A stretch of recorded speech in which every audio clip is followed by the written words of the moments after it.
Hadis sebagai sumber ajaran Islam. Islam sebagai salah satu agama samawi tentu memiliki sumber-sumber ajaran yang diakui oleh seluruh penganutnya. Sumber-sumber ajaran tersebut adalah Al-Quran dan juga hadis secara berurutan. Penetapan kedua hal tersebut sebagai contoh dapat kita temukan hadis mengenai peristiwa saat Rasulullah hendak mengutus sahabat Mu'adz bin Jabal sebagai hakim atau qadi di Mesir. Dalam peristiwa tersebut, Rasulullah menanyakan pada Mu'adz mengenai apa yang ia jadikan sebagai dasar dalam menghukumi sesuatu yang kemudian dijawabnya Al-Quran dan hadis, serta ia akan berijtihad jika tidak menemukannya di dalam Al-Quran maupun hadis.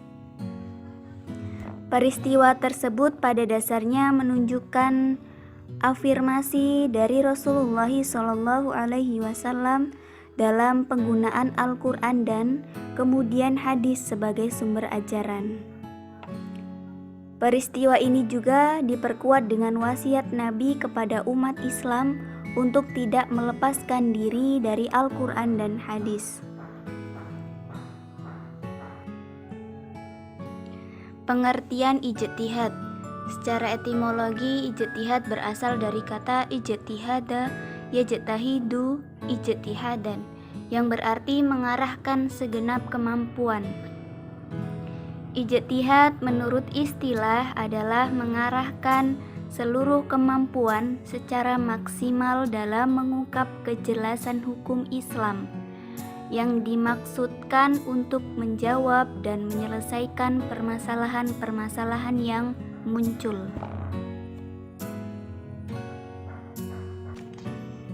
Fungsi ijtihad sebagai sumber hukum Islam dipandang sebagai sumber hukum ketiga setelah Al-Quran dan Al-Hadis. Fungsi ijtihad sebagai sumber hukum Islam adalah mendapatkan sebuah solusi hukum jika ada suatu masalah yang harus ditetapkan hukumnya, akan tetapi tidak ditemukan baik di Al-Quran atau Al-Hadis. Oleh karena itu, dari segi fungsi ijtihad sebagai sumber hukum Islam, ijtihad memiliki kedudukan dan legalitas dalam Islam. Walaupun dengan demikian, ijtihad tidak dapat dilakukan oleh sembarangan orang.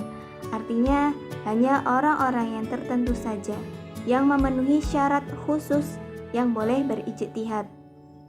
Beberapa syarat tersebut diantaranya adalah mempunyai pengetahuan yang luas dan mendalam, mempunyai pemahaman yang baik itu bahasa Arab, ilmu tafsir, ilmu fikih, dan ilmu sejarah. Syarat-syarat ijtihad. Para mujtahid ulama yang melakukan ijtihad haruslah menguasai bahasa Arab dan ilmu pengetahuan lainnya.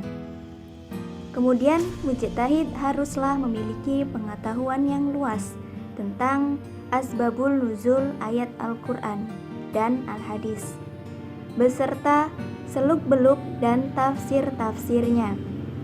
Kemudian, mujtahid perlu mengetahui dan memahami kesepakatan yang telah dilakukan ulama atau mujtahid sebelumnya dalam menetapkan hukum Islam.